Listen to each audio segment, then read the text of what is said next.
Ya, halo teman-teman semuanya, kembali lagi di YouTube channel Fadel Nurmidin. Sekarang kita akan membahas mengenai COVID-19 dan juga eh, kebijakan pemerintah dalam menangani pandemi ini.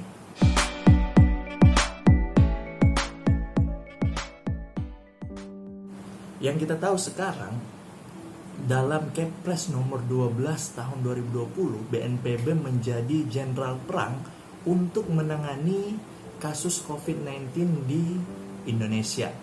Nah, ini tentunya menganulir Kepres nomor 11 tahun 2020 yang dulunya Kemenkes menjadi jenderal perang itu sendiri. Nah, di Kepres nomor 12 tahun 2020,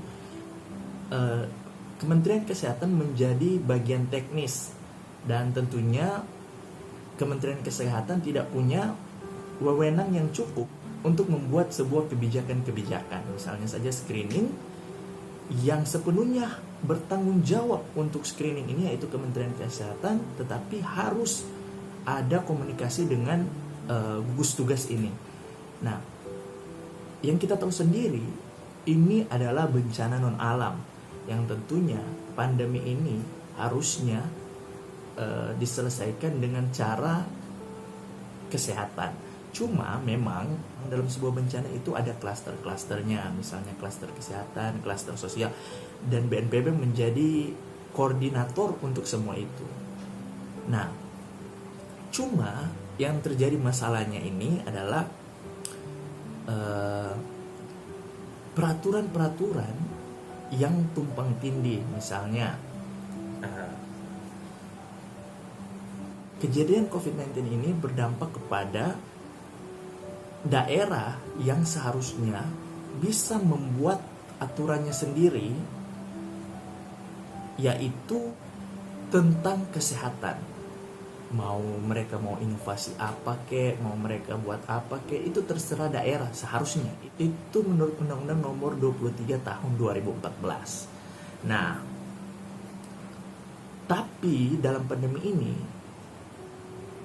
daerah harus meminta izin untuk melakukan misalnya pembatasan sosial berskala besar.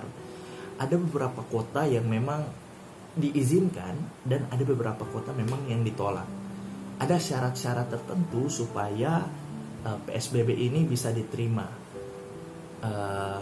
Misalnya yang sudah PSBB Jakarta, ada Surabaya Raya, dan ada juga yang ditolak. Misalnya seperti Sorong, ada juga Kabupaten Rotendao, Kota Palangkaraya, banyak. Ada beberapa. Nah, seharusnya kan Pemkot itu mempunyai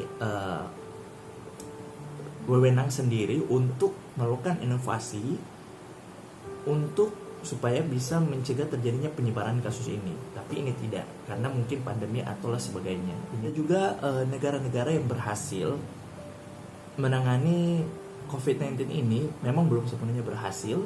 Cuma dalam jangka waktu yang 1 minggu sampai dengan 1 bulan sudah tidak ada kasus positif yang baru. Misalnya yang punya kendali pusat itu adalah Cina, Korea Selatan, dan juga Singapura.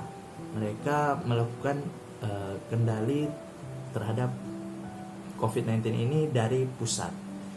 Kemudian ada juga beberapa negara yang mengendalikan ini melalui kebijakan-kebijakan daerah, misalnya juga Jerman dan juga Amerika Serikat. Tentunya kebijakan-kebijakan ini harusnya bisa dilaksanakan dengan baik. Cuma memang ya budaya disiplin orang Indonesia saja yang masih sangat rebel dan masih ya punya banyak cara lah untuk tidak mengikuti aturan. Intinya sih komunikasi dan tanggung jawab dan juga komitmen. Oke, itu dulu episode Opini Bebas Suka-Suka pada hari ini. Nanti kita akan bertemu di Opini Bebas Suka-Suka di episode selanjutnya. Terima kasih.